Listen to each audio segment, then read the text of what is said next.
कि सूद हराम है और बिजनेस हलाल है। और दूसरा जवाब बड़ा प्यारा दिया, और ये जवाब हर वो मोबाइल वाला सुन ले जो इंटरेस्ट पर मोबाइल बेच रहा है, हर वो इंसान सुन ले जो छोटी मोटी जरूरतों के लिए आज बैंक से लोन उठा रहा है। यमहकुल्लाहु रिबा व युर्बि सदकात, अल्लाह ताला सूद को मिटाता है और अल्लाह ताला सदका और खैरात के में बरकत देता है, बढ़ाता है। ओ दुनिया के कैलकुलेशन करने वालों, ओ दुनिया में मैथमेटिक्स और हिसाब रखने वालों, तुम्हारा हिसाब तो कुछ और कहता है। तुम्हारा हिसाब तो ये कहता है कि हमने 1 लाख रुपए पर 2000, 2500, 4000 इंटरेस्ट कमाया, हमारा तो फायदा हो गया, हमारा तो पैसा बढ़ गया। हमने बैंक में 1 लाख रुपया रखा, 2024 में 2025 आया, वो 1,06,000 बन गया, 2,26,000 आएगा, वो 1,12,000 बन जाएगा। 6% ब्याज हर साल हमको बैंक दे रहा है। तुम्हारा कैलकुलेटर तो तुम्हारे पैसे को बढ़ा के दिखा रहा है। और ऐ मस्जिद और मदरसे में सदका खैरात करने वालों, तुम दुनिया के कैलकुलेशन से देखो तो तुम जब सदका करते हो, जब मस्जिदों में दान देते हो, जब मदरसों में सदका करते हो तो तुम्हारा पैसा तो घट जाता है। 1 लाख रुपया था, तुमने 1,000 रुपया सदका कर दिया, 99,000 बचा, 2,000 सदका कर दिया, 98,000 बचा। तुम्हारे कैलकुलेशन के हिसाब से तो पैसा कम हो गया। अल्लाह कह रहा है नहीं, हमारा कैलकुलेशन कुछ और है। यमहकुल्लाहु रिबा व युर्बि सदकात, हम सूद को मिटाते हैं और सदका और खैरात को बढ़ाते हैं।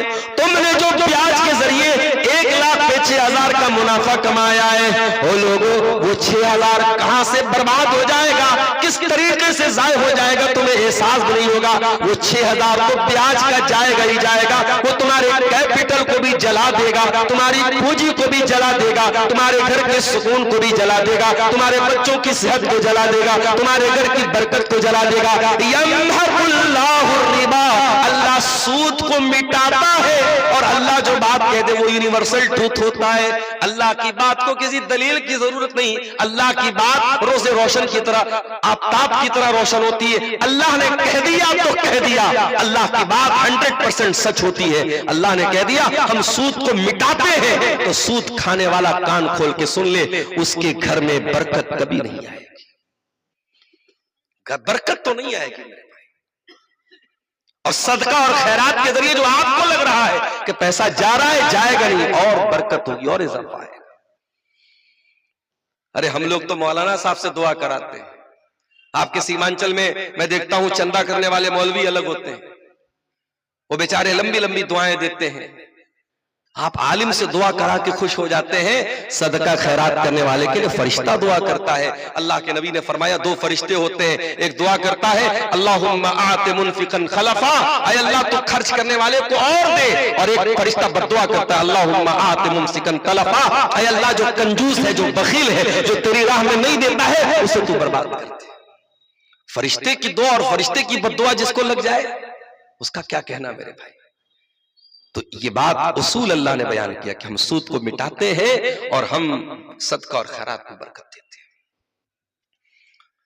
सूद खाने वाला पागल हो जाता है, और नबी ने फरमाया था एक दौर आएगा माल की मोहब्बत में लोग पागल हो जाएंगे। चिंता होगी तो इस बात की होगी पैसा कैसे आए, इस बात की चिंता नहीं होगी कि पैसा हलाल तरीके से आ रहा है कि हराम तरीके से आ रहा है। इसीलिए आप देख लीजिए कितना साइबर क्राइम आज हो रहा है, कितने साइबर फ्रॉड आज हो रहे हैं।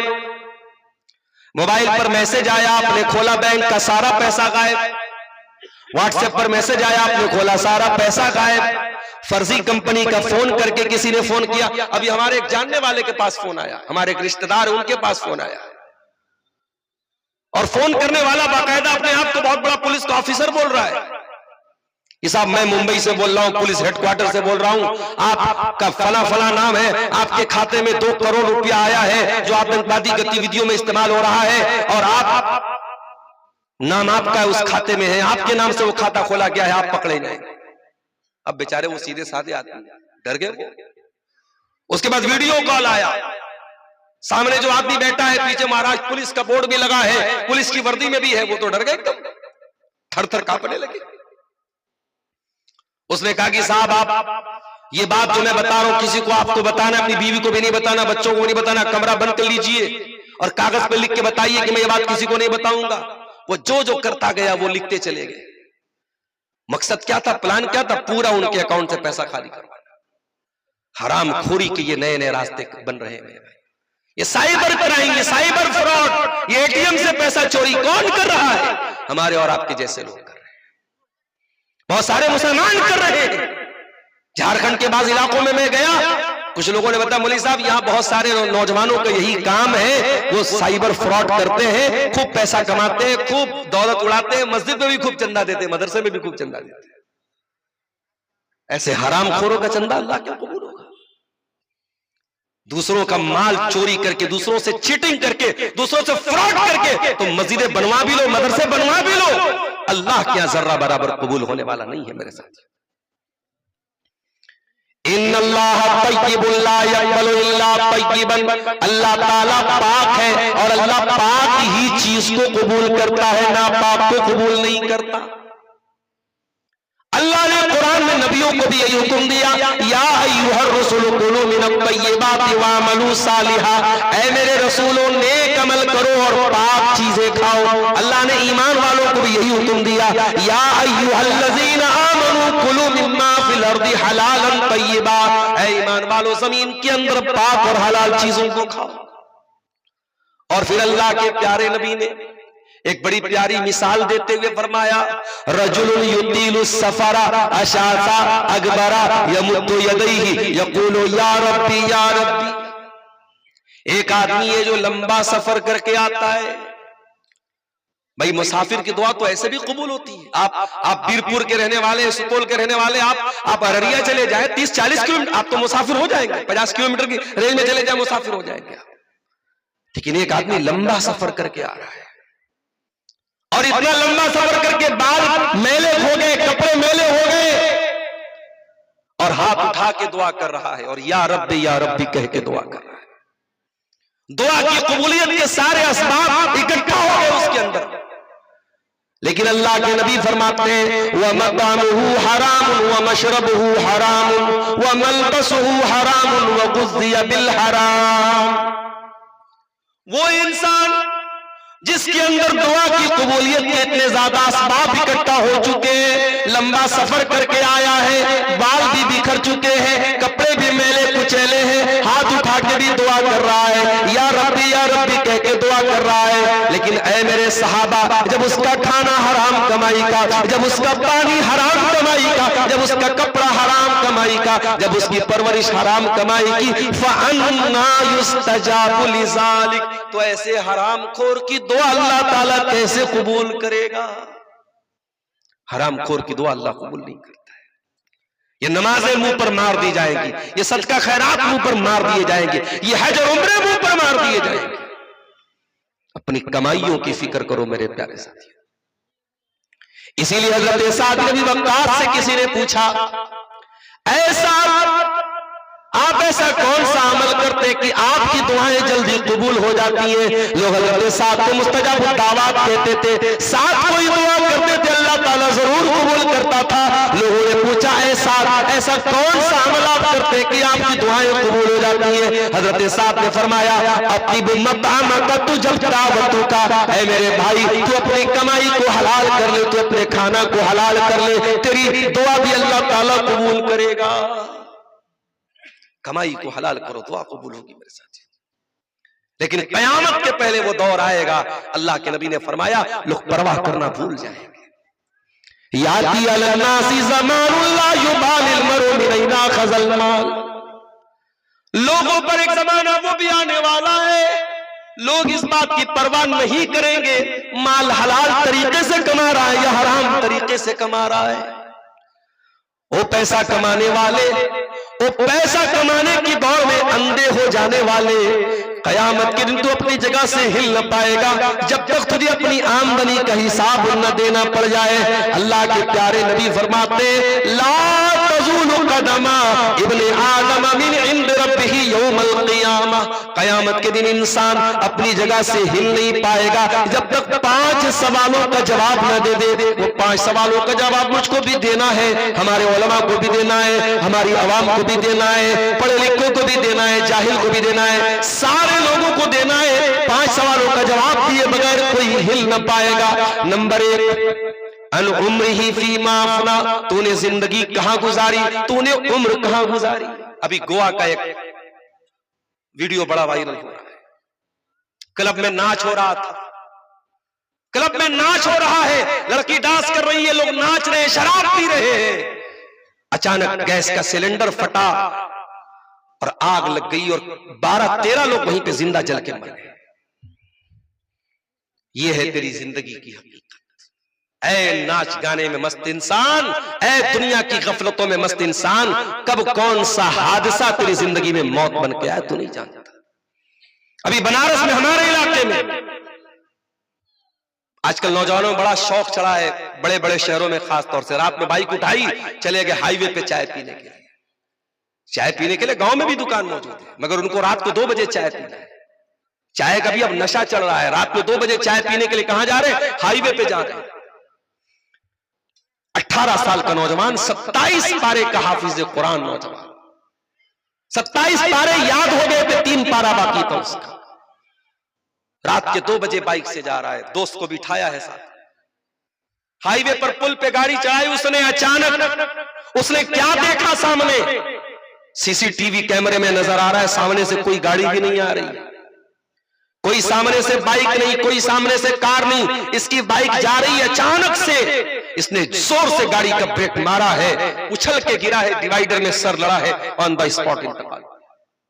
मां रो रही है, बाप रो रहा है, साथ में जो लड़का बैठा था नौजवान, 2 दिन तक तो वो बेचारा होश में नहीं आ रहा था, दिमाग ही नहीं काम कर रहा था उसका। 2 दिन के बाद जब उस थोड़ा होश में आया, उसने कहा कि मुझे इतना याद है कि जब वो हादसा हुआ था, मेरे दोस्त ने ये कहा था, सामने मैंने 3 काले कुत्तों को देखा है। हो सकता है अल्लाह आलम, काले कुत्ते की शक्ल में भी शैतान आता है। उसने 3 काले कुत्तों को देखा और उसके बाद उसने जोर से ब्रेक मारी और यह हादसा हुआ। आप नहीं जानते कौन सा हादसा आपकी जिंदगी में जिंदगी के तार को तोड़ देने की खबर लेके आ जाएगा। हम लोग तो सफर में निकलते, अल्लाह का शुक्र है, दुआएं पढ़ के बैठते हैं कार में। सीट बेल्ट में आगे बैठता हूं, ड्राइवर के बगल में बैठता हूं, मालूम है कोहरे का टाइम है, गाड़ी 100-120 की स्पीड में चल रही है, इधर से जलसे वालों का फोन आता रहता है, शेख मुहिबुल्लाह साहब फोन कर रहे हैं, जहां भी प्रोग्राम रहता है लोग फोन करते रहते, शेख कब आएंगे, मानुस भाग रहा है, लोग भाग रहा है। अरे भाई भागने दो भाई, हम उड़ा के तो नहीं आएंगे। क्लास करके मैं निकलता हूं, पटना पहुंचता हूं, पटना से गाड़ी से आता हूं, ड्राइवर मेरा नॉन स्टॉप गाड़ी चला, तो उसके बाद भी आपके इलाके में ये होता है कि शेख आप आ जाइए, जल्दी से आ जाइए। कैसे उड़ा के आ जाए भाई? हादसे इंतजार नहीं करते मेरे साथी। उम्र कहां गुजारी है आपने हिसाब देना पड़ेगा। दूसरा सवाल किया जाएगा, वान शबाबिही फीमा बला, ऐ मेरे बंदे तेरी जिंदगी का जो जवानी का टाइम था, जो गोल्डन पीरियड था, जो ताकत का दौर था, जिस दौर में तू अल्लाह को राजी कर सकता था, जिस दौर में तेरे बाजुओं में ताकत थी, तेरी हड्डियों में दम था, बुढ़ापे में हज करता है बेचारा। कभी जाके देखो मक्का मदीना में, कभी जाके देखो तवाफ करने वाले बूढ़े रोते रहते हैं, काश मैंने जवानी में उम्रा कर लिया होता।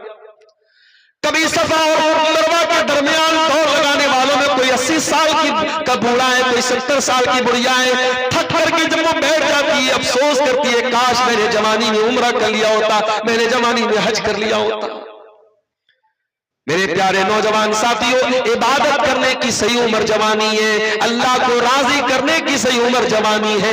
इसीलिए अल्लाह के नबी फरमाते हैं, कयामत के दिन जब अल्लाह के अर्श के सिवा कोई साया न होगा, जब सूरज की गर्मी से लोग बेहाल होंगे, अल्लाह ताला अपने कुछ खुशनसीब बंदों को अपने अर्श का साया देगा। उन खुशनसीब बंदों में वशाकुन नशा फी इबादतिल्लाह, वो नौजवान भी होगा जिसकी जवानी अल्लाह की इबादत में गुजरी हो।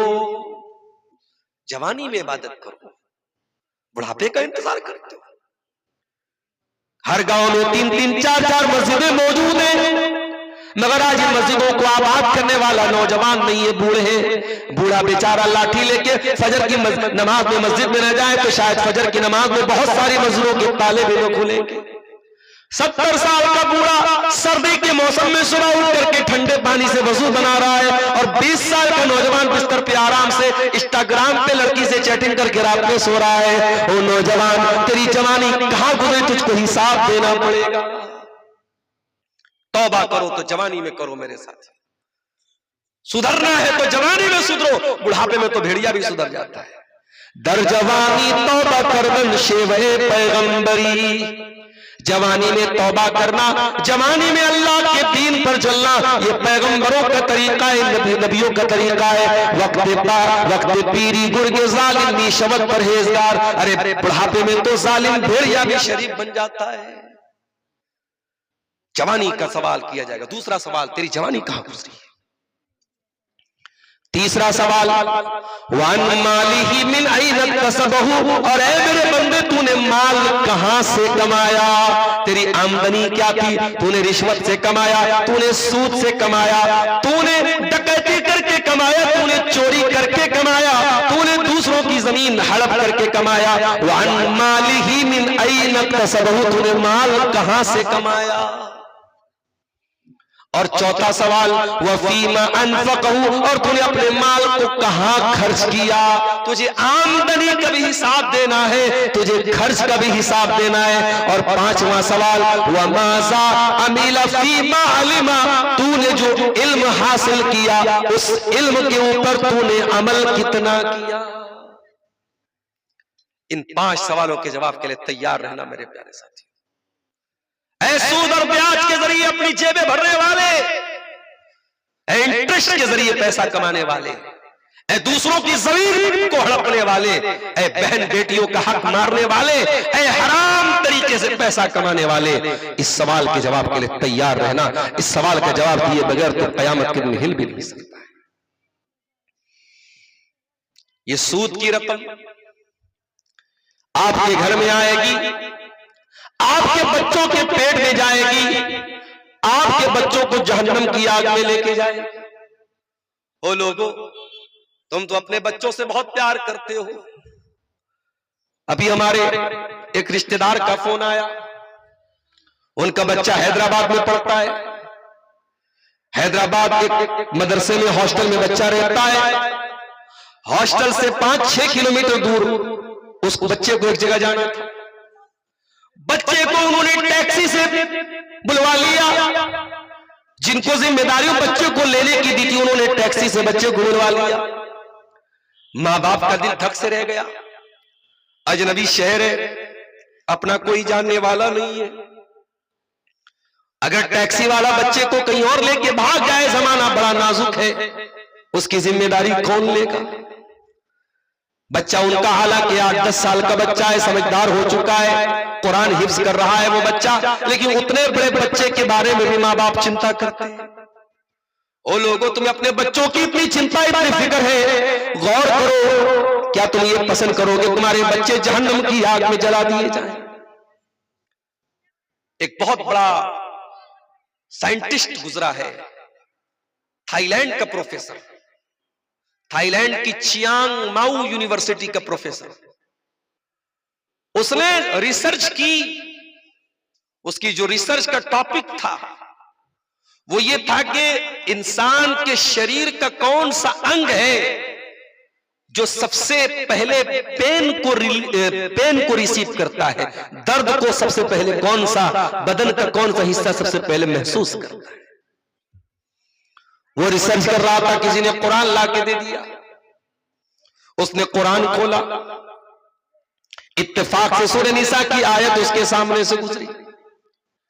अल्लाह ने फरमाया, जब जहन्नमी जहन्नम में जाएंगे, कुल्लमा नज़िजत जुलूदुहुम बद्दलनाहुम जुलूदन गैरहा।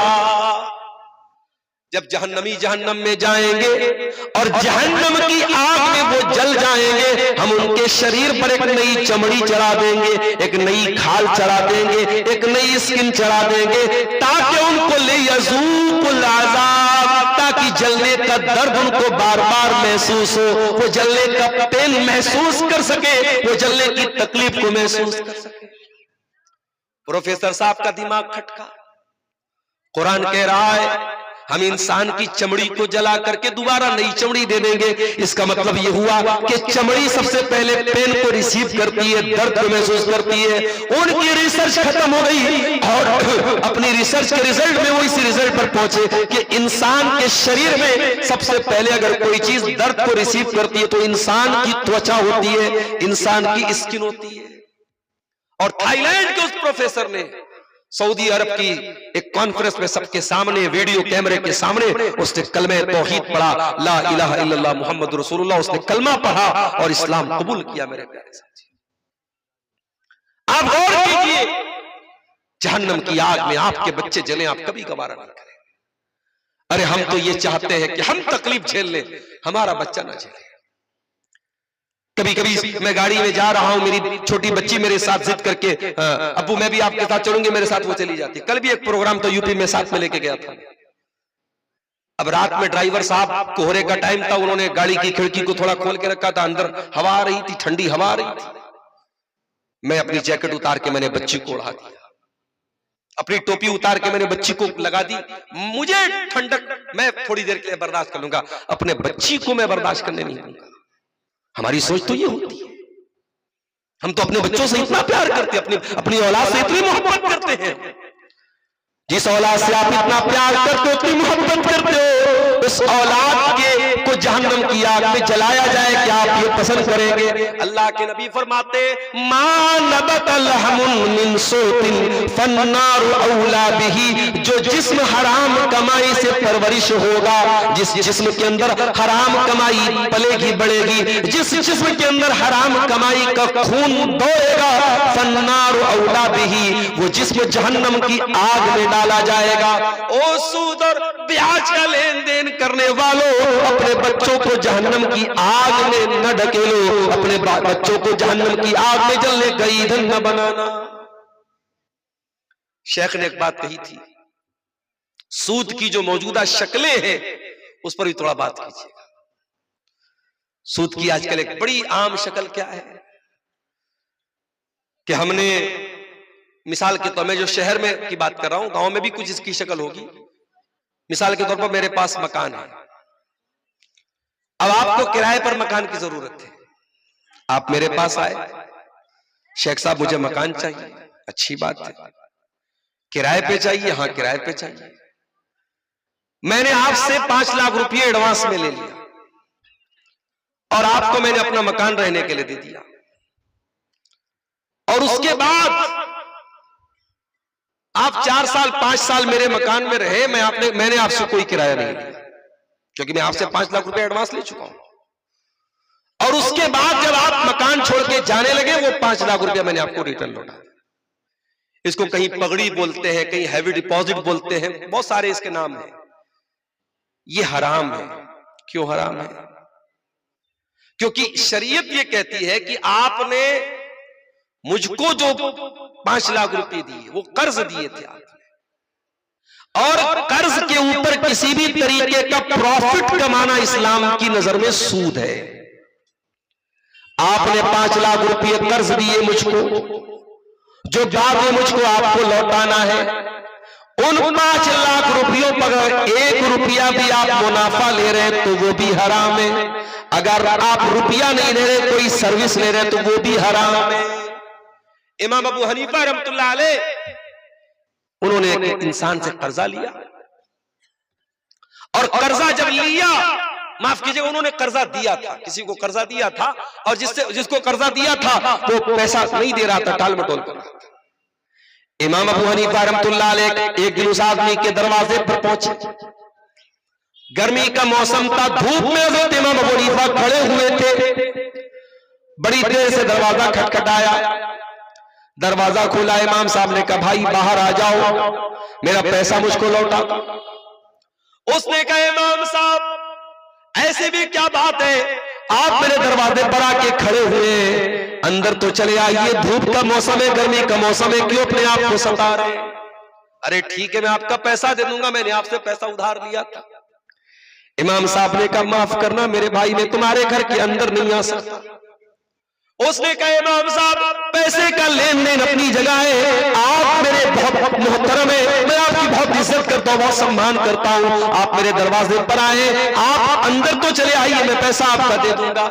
इमाम साहब ने कहा नहीं, जब तक मैं तुमसे अपना पैसा उधार वाला नहीं वापस ले लेता, मैं तुम्हारे दरवाजे की चौखट के अंदर नहीं जाऊंगा। वो आदमी बाहर आया, उसने इमाम साहब को पैसा दे दिया। इमाम साहब ने पैसा ले लिया, फिर उसके साथ अंदर गए। उसने कहा इमाम साहब आप क्यों बार बार इस बात पे जोर दे रहे थे, आप अंदर क्यों नहीं आ रहे थे? इमाम अबू हनीफा ने फरमाया क्योंकि मैंने तुमको कर्जा दिया था, और इस्लाम की नजर में कर्जा देने के बाद कर्जा लेने वाला कर्जा लेने वाले से किसी तरीके का कोई प्रॉफिट नहीं ले सकता है। मुझे मुनासिब नहीं लगा कि धूप का मौसम है, गर्मी का मौसम है, उतनी देर अगर मैं तुम्हारे घर की छाया में बैठ गया, मैंने तुम्हारे घर की हवा खा ली, तो वो भी कहीं सूद में ना आ जाए, वो भी कहीं इस कर्जे के प्रॉफिट में ना आ जाए। इसलिए जब वो कर्जे का हिसाब किताब खत्म हो गया, तब मैं तुम्हारे घर के अंदर आया। अल्लाह, ये एहतियात थी हमारे असलाफ की। और हम एक हम है कि साहब सूद और ब्याज सवार है हमारे। कितनी शक्लें हैं सूद की। जो गिरवी सामान हम रखते, गिरवी सामान का भी सुन लीजिए मसला। मुझे आपसे 10,000 रुपये पैसा चाहिए, उधार चाहिए, मैं आपके पास आया, आपने कहा भाई मैं ऐसे पैसा आपको उधार नहीं दूंगा, आपको गारंटी में कोई चीज देना पड़ेगा। मैंने मोबाइल दे दिया, मोबाइल मैंने आपको गारंटी के तौर पे, जमानत के तौर पे दिया था। ये मोबाइल आपको मैंने गिरवी के तौर पे रखा था आपके पास, और आपसे मैंने 10,000 रुपये उधार ले लिया। अब शरीयत का मसला सुन लो, उस मोबाइल को मैंने आपको दिया तो है, मगर आप उस मोबाइल को इस्तेमाल नहीं कर सकते। अब आपको लग रहा होगा मौलवी साहब ये कौन सी बात होगी, अरे मोबाइल है तो इस्तेमाल होगा। नहीं, अगर आप मोबाइल इस्तेमाल करेंगे तो ये भी सूद और ब्याज की शक्ल में आएगा। गोया कि आपने जो 10,000 रुपया मुझको दिया है, उस पर प्रॉफिट आप क्या कमा रहे हैं, आप मेरा मोबाइल चला रहे। मैंने साउथ इंडिया में देखा, लोग पुरानी गाड़ी है, पुराना सामान है, इसी तरीके से दूसरों को दे देते, उनसे पैसा ले लेते, और जिसको दे देते वो उसको इस्तेमाल भी करता है। हराम है ये, इसको कहीं सूद कहते हैं, कहीं बड्डी कहते हैं, कहीं ब्याज कहते हैं, जो भी नाम आप इसका रखते हैं, ये हराम है मेरे प्यारे साथियों। और अल्लाह के नबी ने सूद के बारे में बड़े सख्त अल्फाज इस्तेमाल किए। फरमाया लानल्लाहु आकिल रिबा व मुकिलहु व कातिबहु व शाहिदै। सूद खाने वाले पर अल्लाह की लानत, सूद खिलाने वाले पर अल्लाह की लानत, सूद की गवाही देने वाले पर अल्लाह की लानत, सूद लिखने वाले पर भी अल्लाह की लानत। और आपने आगे ये भी फरमाया वहुम सवा, सब बराबर है। इसीलिए जिस बैंक में सूदी कारोबार, और आजकल तो हमारे यहाँ सारे बैंकों में सूदी कारोबार होता है, लिहाजा उलमा का फतवा मौजूद है कि जिस बैंक में सूदी ट्रांजैक्शन हो रहा हो, उस बैंक में कोई जॉब नहीं करनी चाहिए, क्योंकि बैंक का पूरा काम सूद और ब्याज पर है। अब आप ये कहेंगे साहब ये तो हमारी तरक्की के रास्ते में रुकावट है, हम कैसे तरक्की करेंगे, हम कैसे आगे बढ़ेंगे, हम तो पीछे रह जाएंगे। तो भैया हम ब्याज खा के आगे नहीं बढ़ेंगे। हमें ऐसी तरक्की नहीं चाहिए जो हराम तरीके से हमारे घरों में आए। हम पिछड़े हैं तो पिछड़े रह जाएंगे, मगर हराम तरीके से हम तरक्की हासिल करें मेरे प्यारे साथियों, ये मुनासिब नहीं। तरक्की हासिल करने के जायज रास्ते बहुत हैं। जब सहाबे किराम मक्का से मदीना पहुंचे, वो जीरो हो गए थे। आज हिंदुस्तान जैसे मुल्क में, भारत जैसे देश में भी अगर कोई इंसान बेघर कर दिया जाए, कारोबार को उसको कारोबार से महरूम कर दिया जाए, घर से दूर कर दिया जाए, वो जितना बेबस हो जाएगा उससे कहीं ज्यादा बेबस 1400 साल पहले मक्का के मुहाजिरीन साहबा थे। उनका अपना वतन था, अपना मक्का, उनका अपनी धरती, अपना वतन था। उनको मक्का छोड़ के जाना पड़ा, अपना बना बनाया कारोबार छोड़ के जाना पड़ा, अपने पुरखों की जमीन छोड़ के जाना पड़ा, अपना बना बनाया बिजनेस छोड़ के उनको मदीना जाना पड़ा। जब मक्का के मुहाजिर मदीना पहुंचे, अल्लाह के प्यारे नबी ने मक्का के मुहाजिरीन का मदीना के अंसारियों के साथ भाईचारा कराया। नाम ले लेके आपने फरमाया ये मक्का का फला मुहाजिर है, ये मदीना के फला अंसारी का भाई है। सबका नाम ले लेके आपने भाई भाई बनाया। एक सहाबी जिनका नाम अब्दुर्रहमान बिन औफ था, अल्लाह के नबी ने उनको भाई बनाया। हजरत साद इब्न रबी अंसारी का। साद इब्न रबी अंसारी बहुत पैसे वाले साहबी थे। उन्होंने कहा अब्दुर्रहमान मेरे पास बहुत ज्यादा माल है, बहुत ज्यादा खजूरों के बाग है, आओ एक काम करो बंटवारा कर लेते हैं। मेरे जितने खजूरों के बाग है आधा तुम ले लो आधा मैं ले लेता हूं। मेरे पास जितने मकानात हैं आधे तुम ले लो आधा मैं ले लेता हूं। आज तो भाई भाई में बंटवारा होता है तो बेईमानी हो जाती है। किसी के हिस्से में दुकान आई, किसी के हिस्से में मकान आया, किसी के हिस्से में मकान आया, किसी के हिस्से में दुकान आई। मैं घर में सबसे छोटा था, मेरे हिस्से में मां आई। मुनव्वर राना का शेर है। भाई भाई का बंटवारा होता है उसमें बेईमानी हो जाती है। भाई भाई का खून चूस लेता है, भाई भाई की जमीन हड़प लेता है। अरे क्या करोगे ये जमीन हड़प के, क्या करोगे दूसरों के माल पे कब्जा करके? मरोगे एक दिन, और जिस दिन मरोगे जमीन तो बाद में साथ छोड़ेगी, पैसा तो बाद में साथ छोड़ेगा, औलाद तो बाद में साथ छोड़ेगी, सबसे पहले तुम्हारा नाम मिट जाएगा। जब तक अब्दुल गफ्फार साहब जिंदा थे लोगों ने कहा अब्दुल गफ्फार साहब आ रहे, अब्दुल गफ्फार साहब जा रहे। इंतकाल हो गया, रूह निकल गई। अब कोई ये नहीं कहता कि अब्दुल गफ्फार साहब सोए हुए हैं, लोग कहते जनाजा रखा हुआ है, लाश रखी हुई है, मैयत रखी हुई है, चारपाई रखी हुई है। सबसे पहले तेरा नाम मिट गया। अब कोई तेरा नाम नहीं लेता, लोग कहते जनाजा, शेख साहब का जनाजा रखा है, मौलाना की मैयत रखी है, मौलाना की लाश रखी है। अब तेरा नाम खत्म हो गया मेरे भाई। और वो सारा पैसा सूद के जरिए, ब्याज के जरिए, रिश्वत के जरिए, जमीन को हत्या करके नाजायज तरीके से जितना तूने कमाया था, खाली हाथ दुनिया से जा रहा है। वैलुल लिकुल्लि हुमज़तिल लुमज़ा, ऐ गीबत करने वाले, चुगली करने वाले इंसान तेरे लिए बर्बादी हो। अल्लज़ी जमा मालहु वअद्ददा, जो तू माल गिन गिन के जमा करता है रखता है। यहसबु अन्ना मालहु अखलदा, क्या तू ये समझता है कि ये माल हमेशा हमेशा तेरे काम आएगा? हमेशा तो तेरे काम नहीं आएगा। मरते ही ये माल दूसरों का हो गया। बेटों ने बंटवारा कर लिया, बेटियों को कुछ मिल गया, बेटों को कुछ मिल गया, बंटवारा हो गया, वारिसों में बढ़ गया। तो खाली हाथ कब्र में जाएगा। दुनिया में ब्रांडेड कपड़ा पहनता था, जैकेट लेने जाता था, अररिया की सबसे बड़ी दुकान पे जाता था, सुपौल के सबसे बड़े मार्केट में जाता था, नेपाल जाके जैकेट खरीदता था। आज मर गया। आज एक साहब ने मसला पूछा मुझसे फोन करके, मौलवी साहब वो जो आदमी मर जाता है तो कैंची से उसके कपड़े को जो काट लेते, कपड़े का क्या करें? मैंने कहा खत्म करो भाई, जला दो कपड़े को, क्या मतलब उस कपड़े का? वो कपड़ा किस काम का है? उस कपड़े को कोई तबर्रुक बना के थोड़ी रखना है। जला दो, बहा दो, खत्म कर दो, डिस्ट्रॉय कर दो। उस कपड़े की अब कोई हैसियत नहीं। मरने वाला मर गया, उसके कपड़े में कोई बरकत नहीं रहती है। अल्लाह अकबर। दुनिया में हम कुर्ता खुद पहनते हैं, पैजामा खुद पहनते हैं, सदरी खुद पहनते हैं। मर गए तो कितने बेबस हो गए। तुझे नहलाने के लिए तेरे बदन से कपड़ा भी नहीं उतर पा रहा है, कैंची से काट के तेरे बदन से कपड़ा उतारा जाता है। इंसान ब्रांडेड करने वाले तेरे बदन पे आज कॉटन की सफेद कफन की चादर तुझे कफनाई जा रही है। दुनिया में अपने पसंदीदा साबुन से नहाने वाले, अपने पसंदीदा शैम्पू से सर धोने वाले, अपने पसंदीदा फेस वॉश से चेहरा धोने वाले, आज तेरे मरने के बाद न कोई साबुन है न शैम्पू है, नॉर्मल पानी से तुझे नहलाया जा रहा है। जाड़े का मौसम आता था, तू कहता था गीजर से मुझको पानी गर्म करके नहलाओ। इधर तेरे बाथरूम में गीजर लगा रहता था तो तू गर्म पानी से नहाता था। तेरी बीवी तेरे लिए चूल्हे पर पानी गर्म करती थी, तब तू जो है, नवाब साहब आते थे, बेगम पानी गर्म हो गया, हाँ जी गर्म हो गया, पानी गर्म हो गया तो बाथरूम में जाता था।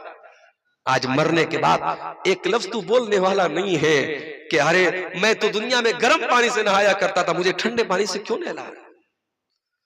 दुनिया में चलता था, फॉर्च्यूनर से चलता था, थार से चलता था, डिफेंडर से चलता था, 2-2 ढाई-ढाई करोड़ की गाड़ियों से चलता था, मर गया है।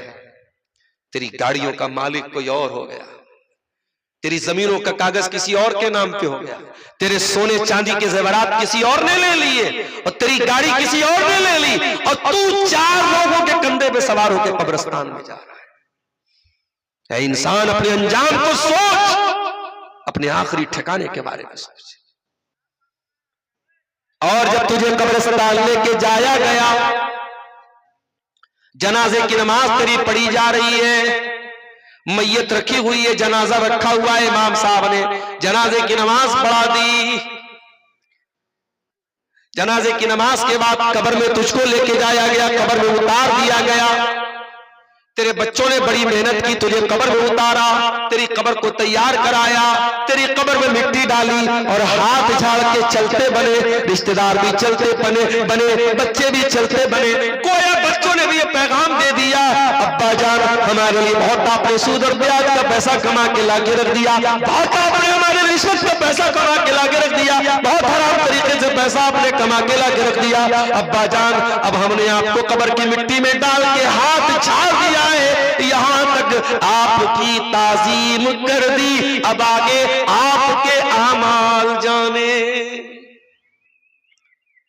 और अल्लाह के नबी फरमाते हैं, जब मैयत को दफनाया जाता है तो थोड़ी ही देर के बाद फरिश्ते आते हैं और मैयत की रूह लौटाई जाती है, मरने वाले की रूह लौटाई जाती है, मरने वाले को दोबारा कब्र में जिंदा किया जाता है।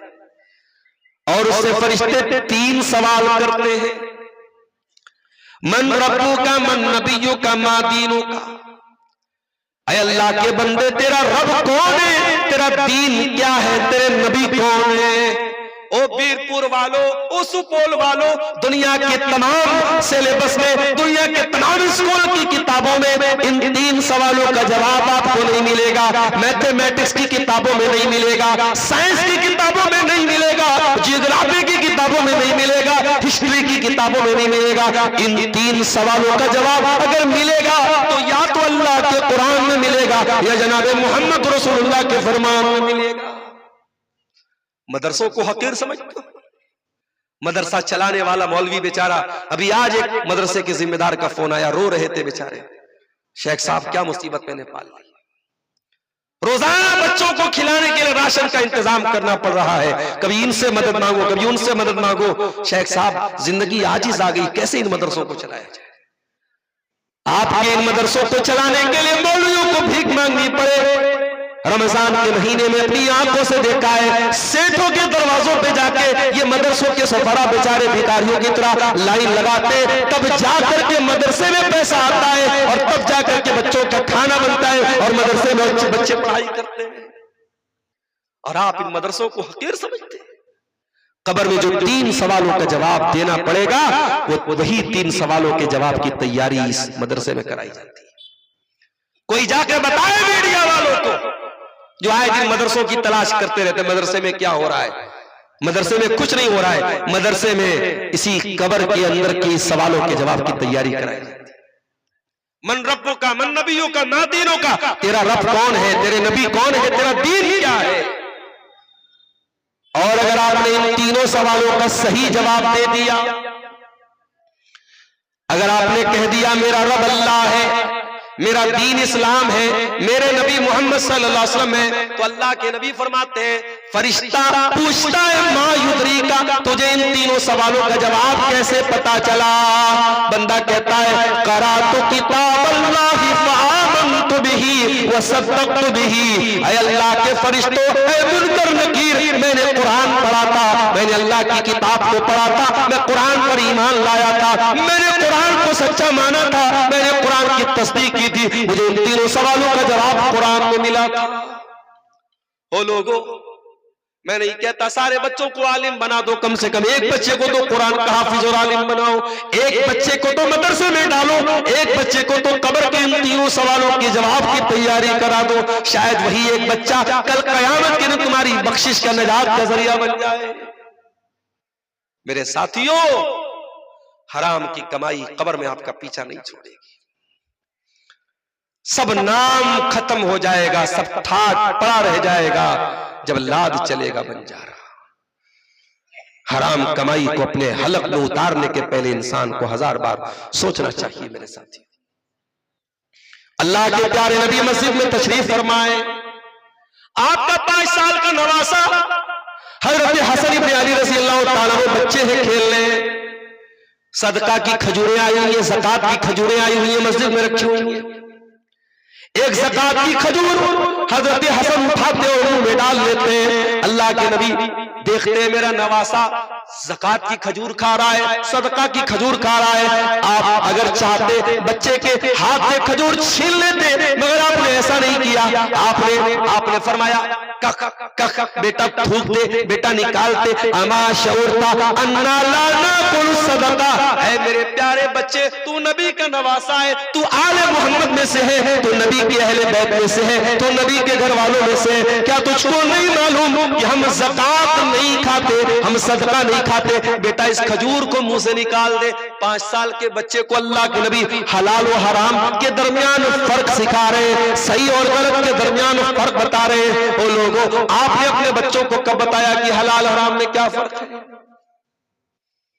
किसी शायर ने कहा है, कहां का हलाल और कहां का हराम, कहां का हराम और कहां का हलाल, मिटे हाय हुत्ती बचे रामलाल। हराम और हलाल की चिंता छोड़ दी मुसलमानों ने, पैसा आना चाहिए। याद रखो मेरे प्यारे साथियों, जब ये पैसा कमाने की अंधी दौड़ तुम्हारे अंदर पैदा हो जाएगी तो कुरान की ये आयत भी सुन लो,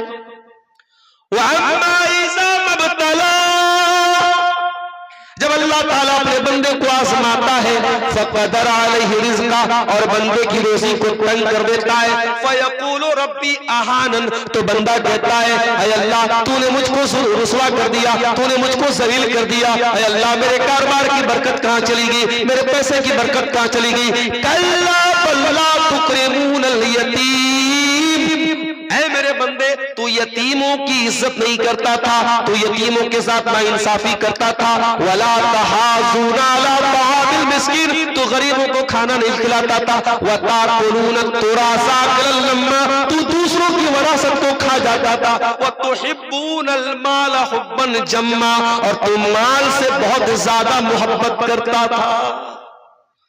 मोहब्बत करो माल से मेरे साथी, इतनी मोहब्बत मत करो। माल से मोहब्बत नेचुरल है, पैसा किसी को बुरा नहीं लगता है। माल से मोहब्बत, अल्लाह ने कुरान में कहा माल से मोहब्बत होती है इंसान, लेकिन माल की मोहब्बत में इतने अंधे न बन जाओ कि हलाल और हराम को भूल जाओ मेरे प्यारे साथी। इसलिए सूद और ब्याज की जितनी शक्लें समाज में राइज है, इनसे अपने दामन को बचाओ। झारखंड के कुछ इलाकों में जाना हुआ, वहां औरतों को एक लोन दिया जा रहा है, बंधन लोन, पता नहीं आप क्या चल रहा है कि नहीं, वो औरतों ही को मिलता है। और बैंक वाला आएगा, औरत से ही मुलाकात करेगा, वही उसी से किस्त लेगा, और बड़ा छोटा छोटा अमाउंट 10,000 20,000 का अमाउंट बैंक से ब्याज पर मुसलमान लोन ले रहा है। अरे मुसलमान, जब तू शादी ब्याह पे करोड़ों खर्च कर सकता है, तेरी शादी ब्याह में नाच गाने पर लाखों खर्च हो रहा है, जहेज पे लाखों खर्च हो रहा है, बारात पे लाखों खर्च हो रहा है। अगर तू चाहे तो अपने गरीब मुसलमान भाइयों के सपोर्ट के लिए, उसकी मदद के लिए, तू बगैर सूद और बगैर ब्याज के, तो क्या तू उसको उधार की रकम नहीं दे सकता, कर्जा नहीं? अरे बहुत, अगर तुझे डर लग रहा है तो कोई गारंटी ले ले, कोई चीज गारंटी में ले ले, बतौर जमानत के ले ले, मगर अपने भाई को, अपने मुसलमान भाई को बगैर ब्याज के, बगैर सूद के उधार दे, तेरे माल में इंशाअल्लाह बरकत होगी। मेरे प्यारे साथियों, सूद के इस अजाब से अपने समाज को बचाइए। एक सवाल बहुत आमतौर से किया जाता है कि बैंक में हम जो पैसा रखते हैं सेविंग अकाउंट में, उस पे हमको इंटरेस्ट मिलता है, और हर साल किसी बैंक की तरफ से 4%, किसी की तरफ से 5% इंटरेस्ट मिलता है। उस पैसे का हम क्या करें, ये एक सवाल आता है। कुछ उलमा ने तो ये कहा कि उस पैसे को हमें छूने की जरूरत नहीं है, वो पैसा हमारा नहीं है। हमने 1 लाख रुपया बैंक में जमा किया, हमारा 1 लाख रुपया, 1 लाख पर जो इंटरेस्ट आ रहा है, बैंक जाने, बैंक का काम जाने, हमें उससे कोई मतलब नहीं। मगर ये जवाब प्रैक्टिकल नहीं है, क्योंकि पैसा आपके अकाउंट में आता है। अगर आप उस पैसे को अकाउंट में छोड़े रहेंगे तो और ब्याज आएगा, ब्याज पर ब्याज आएगा, और वो पैसा बैंक में रहेगा, बैंक उसको यूज करेगा, बैंक और उससे ब्याज कमाएगा। तो सही बात तो यह है कि उस पैसे को हमें इस्तेमाल करना है। अब कहां इस्तेमाल करना है ये एक मसला है। कुछ उलमा ने यह कहा उसको पब्लिक वेलफेयर के काम में लगा देना चाहिए, लोगों के आम इस्तेमाल में, जैसे रास्ता बन रहा है, गली बन रही है, रोड बन रहा है, वहां पे वो पैसा लगा दिया जाए। कहीं लेटरिन बन रहा है, शौचालय बन रहा है, वहां लगा दिया जाए। मगर ये बात भी महल नजर है, ये बात भी सही नहीं मालूम होती, क्योंकि सड़क, शौचालय, रास्ता, गली, ये सब हमारे यूज की चीजें हैं। जब हम सूद और ब्याज को हराम मान रहे हैं, समझ रहे हैं, उस पैसे से बने हुए रास्ते पर हम क्यों चलेंगे? फिर वो मसला आ जाएगा, उस पैसे का क्या किया जाए। तो अक्सर उलमा ने, जो सलफी उलमा है, अहले हदीस उलमा है, उनका यह फतवा है कि उस पैसे को किसी भी जरूरतमंद को दे दिया जाए। कोई भी गरीब आदमी है, जरूरतमंद आदमी है और उसके पास अपनी जरूरत पूरी करने का कोई जरिया नहीं है, उसको हम सूद की रकम दे सकते हैं, चाहे वो मुसलमान हो चाहे वो गैर मुस्लिम। अब यहां पर फिर एक सवाल पैदा होता है कि जब वो पैसा हमारे लिए हराम था तो अपने मुसलमान भाई को हम कैसे दे सकते हैं? तो इसका जवाब यह है कि शरीयत में कभी कभी किसी चीज की मिल्कियत चेंज होने से हुक्म चेंज हो जाता है। पैसा हमें बैंक में अकाउंट में मिला, इंटरेस्ट के तौर पर मिला, ब्याज के तौर पर मिला, हमारे लिए वो पैसा हराम था और हराम ही रहेगा। लेकिन वो पैसा अगर हमने किसी गरीब आदमी को दे दिया, इसलिए दे दिया कि वो पैसा इस्तेमाल में आ जाए,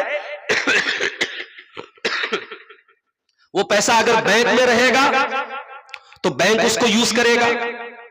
हो सकता है गलत जगहों पर यूज हो, हमारे और आपके खिलाफ यूज हो, तो बैंक में छोड़ना भी ठीक नहीं है और पैसे को अपने ऊपर इस्तेमाल करना भी ठीक नहीं, क्योंकि वो ब्याज का पैसा है। लेकिन अगर हम किसी गरीब आदमी को दे दे इस नीयत से कि बस पैसा इस्तेमाल, हमें कोई सवाब की नीयत नहीं रखना है, सवाब मिलेगा भी नहीं, सिर्फ इस नीयत से कि उसके काम में आ जाए। और खास तौर से हमारे मुल्क में बहुत सारे बेकसूर लोग हैं जो जेल में हैं, उनके केस के लिए पैसा चाहिए, उनको रिहाई, उनको कैद की रिहाई से आजाद कराने के लिए पैसा चाहिए, वहां पे आप ये पैसा इस्तेमाल कर सकते हैं। कोई जरूरतमंद आदमी है, गरीब आदमी है, दवा इलाज के लिए परेशान है, डॉक्टरों ने लूटमार मचा के रखी है, वहां एक बड़ा अमाउंट उसको चाहिए, वो गरीब आदमी, आप उसको वहां पे वो पैसा दे सकते हैं। वहां पे वो पैसा उसके लिए हराम नहीं होगा, क्योंकि मिल्कियत चेंज हो रही है। मिसाल के तौर पे एक गरीब आदमी है, ज़कात का हकदार है, उसको किसी पैसे वाले आदमी ने ज़कात की रकम दी और फिर उसके घर में बच्चा पैदा हुआ और उस गरीब आदमी ने उसी ज़कात की रकम से जो पैसा उसको मिला था, उसी पैसे से उसने अकीका किया और दावत दी, और मैं उसका पड़ोसी था, तो क्या मैं उसके घर में दावत जाके खा सकता हूं कि नहीं खा सकता? अब कोई बोले साहब वो तो ज़कात का पैसा है, तो ज़कात का पैसा उसके लिए था, मेरे लिए वो ज़कात का पैसा नहीं। तो जैसे यहां पे मिल्कियत चेंज होने से हुक्म चेंज हुआ, उसी तरीके से ब्याज का पैसा उस गरीब आदमी को अगर हम दे देंगे तो वो उसके हक में ब्याज नहीं है, तो उसके लिए इस्तेमाल करना जायज है, मगर हाँ ये कोई सदका नहीं है, इस पर कोई सवाब की नियत नहीं मिलेगी। ये एक फतवा है जो बहुत सारे उलमा ने दिया है और ये फतवा दलाइल के एतबार से, दलाइल की रोशनी में मजबूत मालूम होता है। वल्लाहु आलम बिस्सवाब। अगर सूद के मुतालिक कोई और सवाल आप लोगों के जहन में हो, अभी मैं 5-10 मिनट यहाँ मौजूद हूँ, आप सवाल भिजवा सकते हैं, मैं इंशाअल्लाह जवाब दूंगा।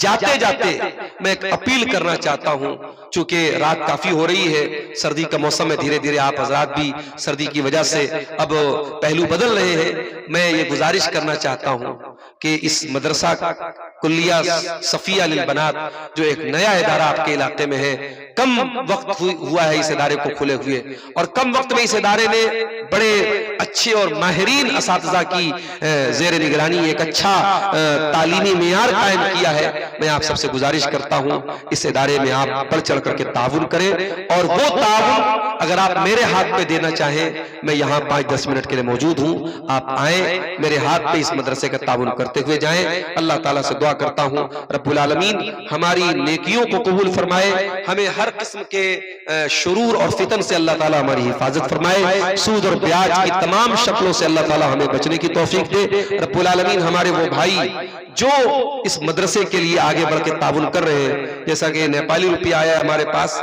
1000 रुपया जिस भाई ने दिया है, अल्लाह इसके ताउन को कबूल फरमाए। इसी तरीके से जो भी भाई यहाँ मौजूद है, मेरी अपील है कि वो ताउन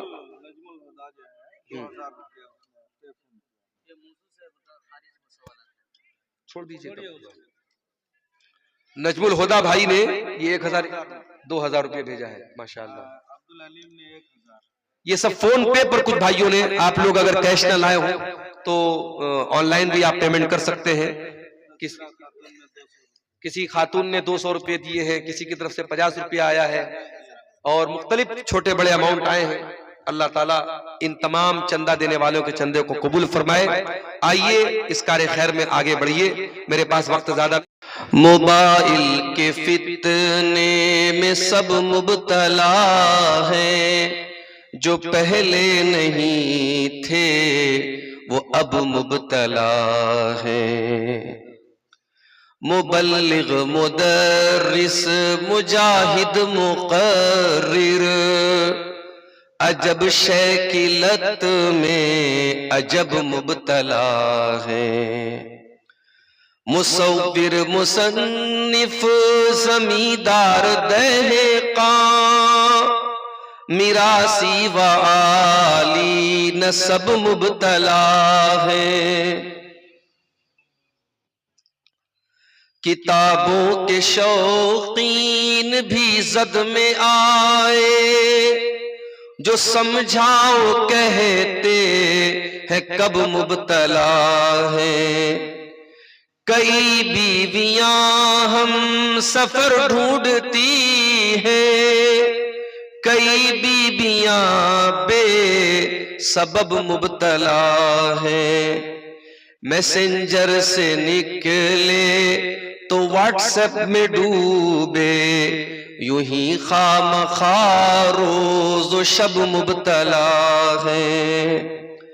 मुसलसल मोबाइल उठाए हुए हैं, अजम मुब्तला है, अरब मुब्तला है। गंवारों पे तनकीद करते हो हुद हुद, गंवारों पे तनकीद करते हो हुद हुद, के अफसोस अहले अदब मुब्तला है। मोबाइल के फितने में सब मुब्तला हैं, जो पहले नहीं थे वो अब मुब्तला हैं। सदर मुहतरम, उलमाए किराम, मुहतरम बुजुर्गों, नौजवान साथियों, माओं और बहनों, प्यारे बच्चों, आपके इस इलाके के एक ऐसे इदारे के प्रोग्राम में आज शिरकत करने का मौका मिल रहा है, जो इदारा ज्यादा कदीम या ज्यादा पुराना इदारा नहीं है, अभी नया इदारा है, इब्तिदाई मराहिल में है। लेकिन अल्लाह की तौफीक से, जैसा कि शेख मुहिबुल्लाह मदनी हफिज़हुल्लाह ने बताया कि तकरीबन 200 तलबा और तालिबात इदारे में ज़ेर तालीम है। इदारे की बिल्डिंग में काम चल रहा है और उसी की तामीर और तरक्की के सिलसिले में आज का ये प्रोग्राम मुनक़िद हुआ है। हमारे जमात के बड़े मुमताज उलमा, जिनमें से एक सदर मोहतरम जो हमारे अमीर जमात भी हैं, शेख मोहम्मद अली मदनी हफिज़हुल्लाह, इसी तरीके से शेख खुर्शीद आलम मदनी हफिज़हुल्लाह और दीगर उलमा भी आज के इस प्रोग्राम में आए, उनके खिताबात आपने समाअत किए। मुझे जो उन्वान शेख मुहिबुल्लाह साहब ने दिया है, वो उन्वान समाज की एक बहुत बड़ी बुराई, जिसमें अफसोस आज हर दूसरा शख्स डूबा हुआ है, और वो है सूद और ब्याज की बुराई। एक ऐसा गुनाह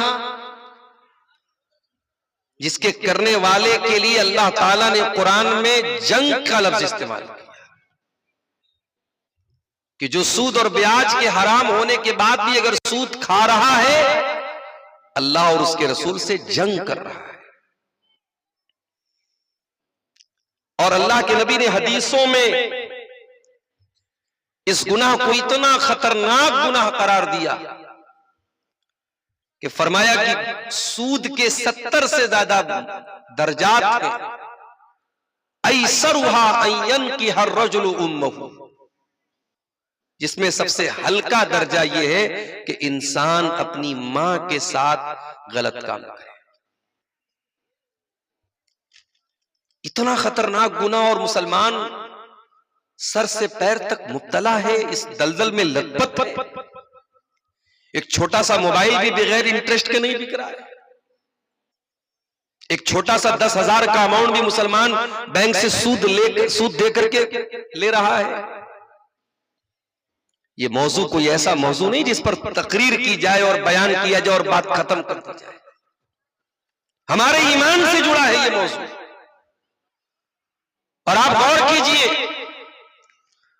कुरान करीम में अल्लाह ताला ने जब सूद को हराम करार दिया और सूद की हुर्मत का ऐलान किया, तो मक्का के काफिरों की एक दलील भी अल्लाह ने पेश किया।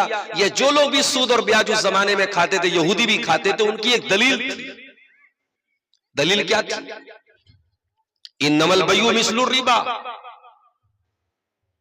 मैं मोबाइल लाया 10,000 का, मैंने बेचा कस्टमर को 12,000 का, 2,000 का प्रॉफिट मैंने कमाया। हलाल है या हराम है? हलाल है। हर आलिम कहेगा हलाल है। भाई बिजनेस कर रहे हो, कोई हर्ज की बात नहीं। 10,000 का मैंने मोबाइल खरीद करके 12,000 का बेच करके 2,000 मुनाफा कमाया, वो प्रॉफिट है, वो मुनाफा है, वो बिजनेस है, वो हलाल है। और 10,000 रुपया मैंने किसी को दिया और 2 महीने के बाद या 6 महीने के बाद मैंने उससे 12,000 ले लिया, तो ये 2,000 हराम है। यहूदियों ने कहा भाई ये तो बात समझ में नहीं आती। प्रॉफिट तो दोनों में कमाया जा रहा है, मुनाफा तो दोनों में लिया जा रहा है, एक हलाल है एक हराम है, ऐसा क्यों? अल्लाह ने जवाब दिया, यमहकुल्लाहु रिबा। अल्लाह ने जवाब दिया, ज़ालिका बिअन्नहुम क़ालू इन्नमल बय्यु मिस्लुर रिबा व अहल्लल्लाहुल बैअ व हर्रमर रिबा। अल्लाह ने कहा यहूदियों तुम्हारे दिमाग से शरीयत नहीं चलेगी, तुम्हारी लॉजिक से दीन नहीं चलेगा। अल्लाह ने जिसको हलाल कर दिया वो कयामत तक हलाल है, जिसको हराम कर दिया वो कयामत तक हराम है।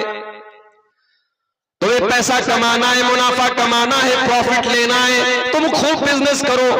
बिजनेस में प्रॉफिट की कोई लिमिट भी शरीयत ने मुकर्रर नहीं की है। आप हालात के हिसाब से, मौके के लिहाज से आप जो मुनाफा कमा सकते हो कमाओ, बिजनेस में कोई पाबंदी नहीं है।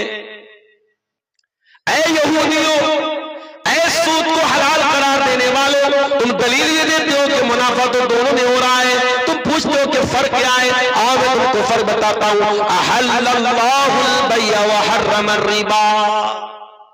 एक जवाब तो अल्लाह ने ये दे दिया कि बिजनेस हलाल है और सूद हराम है, और हलाल और हराम दोनों एक नहीं हो सकते, पाक और नापाक दोनों एक नहीं हो सकते। भाई आप गिलास में पानी रख दें और गिलास में पेशाब रख दें, देखने में दोनों पानी ही लग रहा है, थोड़ा कलर का फर्क है, लेकिन क्या दोनों पाक है? पानी नॉर्मल पानी पाक है, पेशाब नापाक है। क्यों? एक को अल्लाह ने पाक करार दिया, एक को अल्लाह ने नापाक करार दिया। आपकी लॉजिक से दीन नहीं चलेगा। आपका दिमाग कह रहा है कि साहब बैंक वाला हमारा पैसा रख रहा है, इतनी मेहनत से पैसा हमारा रख रहा है, तो अगर वो हमको लोन दे रहा है, तो अगर वो हमारे मौके पर काम आ रहा है, तो अगर उस पर वो पैसा ले रहा है तो कौन से हर्ज की बात है? या बैंक के पास हम पैसा जमा कर रहे हैं, बैंक हमारा पैसा इस्तेमाल कर रहा है, उसी में से हमको 4% 3% इंटरेस्ट दे रहा है, तो कौन सी गलत बात है? ये आपकी लॉजिक कहती है, शरीयत लॉजिक से नहीं चलती है। जाड़े के मौसम में आप मोजा पहनते हैं, मोजे पर आप मसा करते हैं, और अहले हदीस उलमा का फतवा क्या है, जो कुरान और हदीस की रोशनी में है, चमड़े के मोजे पर भी मसा हो सकता है जिसको अरबी में खुफैन बोलते हैं, और कपड़े के मोजे पर भी मसा हो सकता है जिसको अरबी में जौरबैन बोलते हैं। ये जो मोजा मैंने पहना है ये ऊनी मोजा है, इस पर भी कर सकते हैं, कॉटन के मोजे पर भी आप मसा कर सकते हैं। अगर आप अपने घर में मुकीम हैं 24 घंटे तक आप आज जोहर की नमाज पढ़िए और वजू करके मोजा पहन लीजिए, कल अगले दिन जोहर तक आप उस मोजे को पहने अगर मोजा नहीं उतारते, आप हर नमाज के टाइम पैर मत धोइए, मसा कर लीजिए, जायज है, कोई हर्ज की बात नहीं है। सफर में इसको और फैला दिया गया, 3 दिन की आपको छूट दी गई, लेकिन आपने कभी गौर किया, हम मोजा जब पहनते हैं, जब जमीन पे चलते हैं, मोजे का नीचे का हिस्सा गंदा हो जाता है, सारा जो धूल है, सारी जो डस्ट है वो नीचे लग रही है, और मसा हम कहां कर रहे हैं, ऊपर कर रहे हैं, मोजे के ऊपर कर रहे हैं। हजरत अली रजी अल्लाह तआला अन्हु ने इसी को दलील बना करके कहा था, लौ कान दीन बिर्राई, अगर दीन की बुनियाद राय पर होती, अगर दीन की बुनियाद अकल पर होती, मंतिक पर होती, लॉजिक पर होती, अगर दीन की बुनियाद तर्क पर होती, दीन तुम्हारे लॉजिक से चलता, तर्क से चलता, तो मोजे पर ऊपर के हिस्से पर मसा करने का हुक्म दिया जाता, क्योंकि गंदा तो मोजे पर नीचे के हिस्से पर मसा का हुक्म दिया जाता, क्योंकि गंदा तो नीचे का हिस्सा होता है, लेकिन शरीयत में मोजे के ऊपर का हिस्सा मसा करना है। तो एक जवाब तो अल्लाह ने ये दिया,